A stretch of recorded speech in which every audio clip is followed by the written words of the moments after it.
All right, Shalom. I want to start off by giving all praise, honor, and glory due to Yahweh, Bahashim, Yahweh Shai, Bahashim, Rakakwadash. I'd like to give double honors unto the apostles and the elders of Great Millstone, who I learned this truth from, and I'd like to say peace and salutations unto the hopefully elect. And today is September 1st, Monday, September 1st, 2025, Missile Monday. And I have this article from Al Jazeera, and it says, I am a victim of nuclear testing. I have never been more afraid. So I'm just going to read this article and then bring out a few scriptures, Lord willing. This lesson is edifying and straight to the point. And it says, the nuclear danger today is greater than at any time since the Cold War. The world faces the prospect of a renewed arms race, this time unconstrained by the agreements that for decades kept catastrophe at bay. It estimated that there are now 12,241 nuclear warheads worldwide. Arms control is unraveling before our eyes. Inspections under the New START Treaty, last remaining arms control agreement between the United States and Russia, remain suspended, and with its expiration in February 2026, there is no successor in sight. The Intermediate Range Nuclear Forces Treaty is gone. The Treaty on Open Skies has been abandoned, and the Comprehensive Nuclear Test Ban Treaty has still not entered into force. At the same time, the world's geopolitical landscape is more volatile than ever. Deep down, everyone knows nuclear weapons are a danger. We know their destructive power, instant annihilation, radiation sickness, cancers, poison land, and generations of suffering. And just ask the Japanese, the survivors of the bombings of Hiroshima and Nagasaki, those people are still feeling the effects of those bombs that were dropped in those two cities today. Again, just last month marked 80 years since that event took place, And again, these are the dangers of the nuclear weapons, man, because again, instant annihilation, meaning you will be vaporized, If you're at the center of the blast, man, you'll be vaporized. It says radiation sickness because you will get radiation sicknesses, and different types of cancers, and then again, it will pollute, the land that it, detonates. An example of at least, nuclear radiation contaminating a certain land, you can look at Chernobyl. That land still has, radiation in it today. But this is the effects of nuclear weapons, man. They are a danger. And they have the capability of destroying the earth, but the earth won't be destroyed. So I'm going to continue. It says, yet the international community increasingly accepts the idea that nuclear weapons make countries safe. It is true that at the level of geopolitics, they can provide a shield of deterrence, but on a global scale, they are a sword of Damocles hanging over all humanity. All right, I looked up that term, man, because again, it's interesting they said that, right? So this is, what the sword of Damocles means, right? It says the sword of Damocles refers to the myth of a courtier, or if I said that right, but a courtier named Damocles who, after fawning over King Dionysus, was invited to swap places with him, only to find a sword suspended by a single horsehair above his head. So again, this is, I guess, a picture because it says, a myth. but we'll see. But this is where the term comes from, because again, the man had a sword hanging over his head. And if it were to fall, obviously, it would take him out, you know. But it says the metaphor symbolizes the constant peril, great power, and responsibility that accompany a leader's position, illustrating that even with luxury and power, an impending sense of doom is ever present. And that's what is hanging over the people's head, worldwide, especially here in America, man, nuclear war, that impending doom, because again, that's what's coming to this place, man. Nuclear war is coming to America, and it's inevitable. It's going to happen regardless if people want it to or not, So, continuing on, it says, the longer we pretend they guarantee security, the greater the danger that one day deterrence will fail. This danger is becoming even more disturbing with the growing reliance on artificial intelligence and military technologies. Says, I know this danger all too well, not in theory, but in my body and in my country's history. I was born without arms, a legacy of nuclear testing carried out by the Soviet Union and my homeland of Kazakhstan. From 1949 to 1989, more than 450 nuclear tests were conducted at the Semiplastic Semiplastic test site. More than 1 million people were directly exposed to radiation, and the consequences are still felt today in the third and fourth generations: cancers, birth defects, environmental destruction, and intergenerational trauma. My own life is a testimony to the human price paid for so-called national security. I became an artist, painting with my mouth and feet, and an activist, so my country's tragedy will not be repeated anywhere else, but it will be repeated, and this is the individual, that published this article. This guy, again, like he said, he was born without arms. So he suffers from, again, that radiation, poisoning that took place, because again, he said, though, that was just what the Soviets did over there, man. Because again, we see, America with Hiroshima and Nagasaki, and then you had, that happened over there in Kazakhstan. But even here in America, during the 1940s, I want to say after World War II, during the 1940s, early 1950s, they were doing tests out there in Nevada, and you had, I remember, these Gadite women, that they weren't given warning, they were miles away from the testing site, and, they detonated one of those bombs. It was at nighttime, and all they seen was just a bright flash. They weren't given warning to flee or nothing. They just tested it. So obviously, those women, still suffer from radiation poisoning to this day. If I'm not mistaken, those women had cancer. And this goes to show you the cruelty of Esau Edom. Because again, this man literally has weapons that have the capability of destroying the earth, man, during this present time. And this is why he's going to be taken out of power the same way he came into power, by way of violence, right? And then I looked this up earlier, because, you have certain people out there, oh, well, I don't believe in nuclear weapons and this and that. Well, you can deny it all you want, right? So, simple Google search, I looked up term for denial of the existence of something, right? So it says the term for the denial of the existence of something is denialism, right?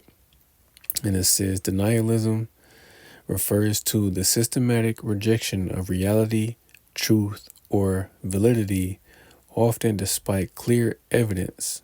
So, right, man, you have certain people, they don't believe in particular things that are indeed real, and that's these people, out here. You don't believe that, a third world war will happen when clearly all the evidence shows that a third world war is going to take place and America is going to be involved. You know, America is going to get her just due, you know, because again, all the wickedness that this place has done by way of Esau Edom, he's going to be paid back for that. So please don't get it twisted, man. America is going to get the judgment she deserves, and this is what we're patiently waiting for, man, because again, the man that published this article I just went into, he said he didn't have arms, man, because of the radiation, the tests that were done in, Kazakhstan, which if this guy's a heathen, I don't really care, but again, this is what he's done, because again, just like, reading, the effects that he has, again, me referring back to, how they did nuclear tests in the 1940s in Nevada and New Mexico, again, our people, Gad, and I think, Issachar, some Issacharites were affected by those nuclear tests as well. And it just goes to show you that, again, these weapons aren't anything to play with, man. They're extremely powerful. And like it says, the effects of it are just as deadly, or I won't say just as, but are, damn near as deadly as the initial explosion itself, because even in the aftermath of the explosion, it's bad, it's bad. And we're going to see that take place, Lord willing, for the elect. Again, it gives a vivid description of what's going to take place after this destruction, excuse me, Slakia. So I'm going to try not to make this one too long. Just pretty much hitting the main points, man. So I'm going to start with the book of Isaiah, chapter 54 and verse 16. It says, "Behold, I have created the smith that bloweth the coals and the fire, and that bringeth forth an instrument for his work. And I have created the waster to destroy." And right, the modern day smith will be these scientists and physicists that are behind creating these nuclear weapons, because what does a blacksmith do? They create weapons, and not just any weapons, weapons of war, and that's pretty much what these modern scientists are doing. They're creating weapons of war, and not just any weapons of war, weapons of mass destruction. Because again, the nuclear missiles that are on the earth today, especially possessed by Russia and America, they have the capability of destroying the earth, man.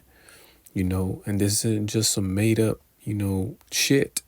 I'm just saying bluntly, it's not made up. These weapons literally have the capability of destroying the earth. But as it says in the scriptures, the earth abideth forever. So the entire planet Earth will not be destroyed, only certain land masses. And as far as we know, the two confirmed lands that are going to be destroyed, America and the land of Israel. But the difference between those two lands, America will be completely destroyed and left desolate. It'll be a memorial, just like Sodom and Gomorrah was left as a memorial of how not to live. It's going to be the judgment for America, and the land of Israel. It will be destroyed, but it will be built back up, Jerusalem will be made beautiful again, but again, those rats that are over there, the Jewish people, which, I'm going to do a video because we had an encounter with a small hat, this past Saturday at camp, and I managed to, snag the clip, when this guy rode up on us, but yeah, man, the instrument for his work. The waster to destroy is talking about, the nuclear missiles themselves, and in particular the warheads, And then this scripture can also be applied to, J. Robert Oppenheimer or Julius Robert Oppenheimer, aka the father of the atomic bomb, as he was deemed during this time, man, because again, he was behind, developing these nuclear missiles during World War II, He knew the capability of the damage that these weapons would cause. That's the reason for his speech, just roughly paraphrasing when he said, I am become death, the destroyer of worlds, quoting from, that Elam book, the Bhagavad Gita, or whatever the hell it's called, but pretty much he knew the power that he possessed through those weapons, Just like Albert Einstein also said, man, I know not, or Slakia, World War IV would be fought with sticks and stones, but I know not what World War III would be fought with. Roughly paraphrasing, something along those lines, but he knew, because again, what could possibly send, the current age that we're in back into the Stone Age, so to speak, which there's not going to be another world war after this, but just what he's saying, if it were, they would be fought with sticks and stones, because again, these weapons and the damage that they cause are extremely devastating, So I'm going to get the book of Joel chapter 2 and verse 1. And it says, blow ye the trumpet in Zion, and sound an alarm in my holy mountain. Let all the inhabitants of the land tremble, for the day of the Lord draweth nigh, for it is nigh at hand. And right, man, that's World War III, the day of the Lord, when this destruction is going to take place, because it is an appointed time when this war is going to take place, when this destruction of America, aka Babylon the Great, is going to take place, Verse 2, it says, a day of darkness and of gloominess, a day of clouds and of thick darkness, as the morning spread upon the mountains, a great people and a strong, there hath not been ever the like, neither shall there be more, neither shall there be any more after it, even to the years of many generations. And right, man, all of these nuclear weapons that are on the earth today, they're going to be used during World War III. None of them will be spared. None of them will be left over to be, put in a museum. No, they're all going to be used, because there's not going to be any need of them after this Third World War. In verse 3, a fire devoureth before them, and behind them a flame burneth. The land is as the Garden of Eden before them, and behind them a desolate wilderness, yea, and nothing shall escape them. And right, man, America, parts of America, you have parts of America where the landscape is still beautiful, and it is, I'll just use here in Michigan alone, just up north, certain parts of Michigan, you go up north, man, the landscape is very beautiful, you wouldn't even think you were, in Michigan, but, just like it says, behind them a desolate wilderness, because, again, it's like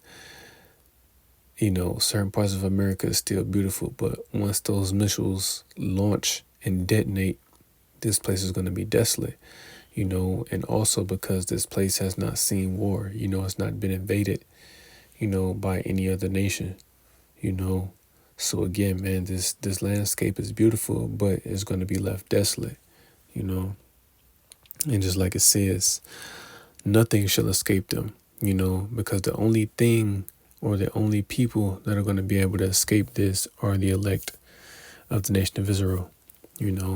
They're the only ones that are going to be able to escape, the coming destruction of Babylon, and just real quick, I'm just going to grab this just to back that up, because again, it clearly says in that verse that nothing shall escape them, but the elect are going to escape. So real quick, I'm going to grab the book of Isaiah chapter 26 and verse 20.